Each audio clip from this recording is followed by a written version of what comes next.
there is nothing from human experience that can let us believe that something came from nothing. Look at everything around you. Where did it all come from? Imagine if we're traveling through the natural surroundings of the beautiful desert and we stumble across this mobile phone just lying there on the sand, and you ask yourself where it came from. Someone tells you, take a look at the basic components of this mobile phone. You've got the outer plastic and you've got the silicon chips inside.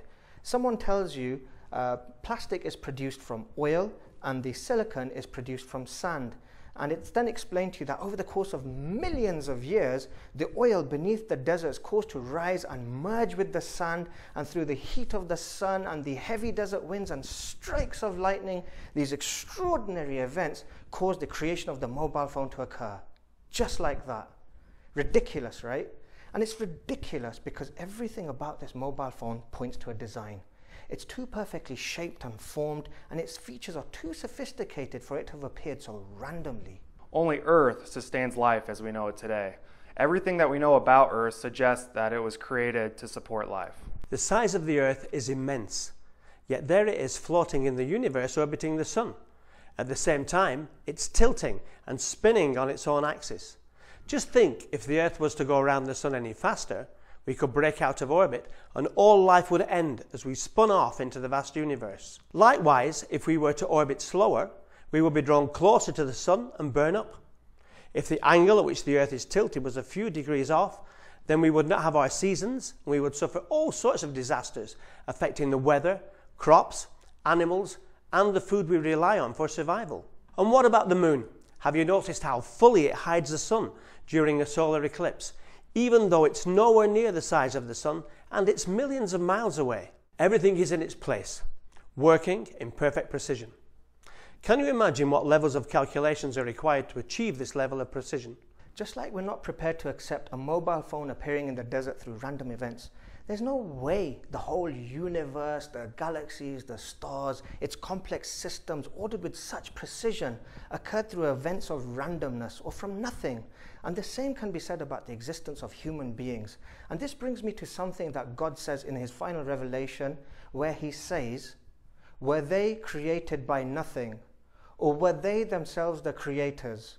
Or were they the creators of the heavens and the earth? Nay, but they are sure of nothing." The existence of God is the most plausible explanation and a very rational conclusion from all other ideas. If you force yourself to sit back and think about how we got here and all the things that fit together just perfectly on our planet, it's just very incredible. Just our atmosphere alone, the reason we can breathe is because the nitrogen and the carbon dioxide and the oxygen just fit together perfectly. All the things from all the different landscapes, from the mountains to the jungles, to the deserts, to the oceans, all the different kinds of animals and different kinds of fish. You just have to come to one conclusion, and the conclusion for me and obviously many other people is that there's one supreme being or supreme intelligence that created everything.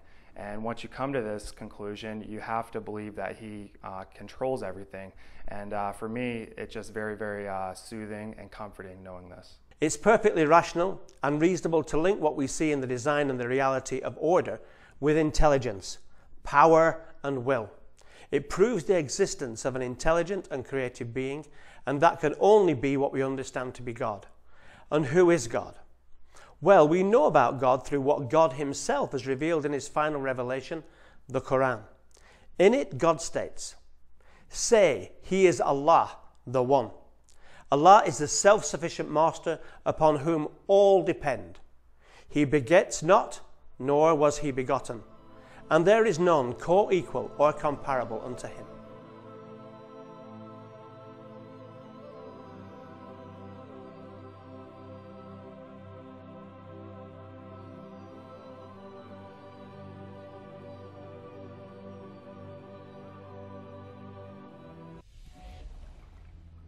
سبحان ربك رب العزة عما يصفون وسلام على المرسلين والحمد لله رب العالمين.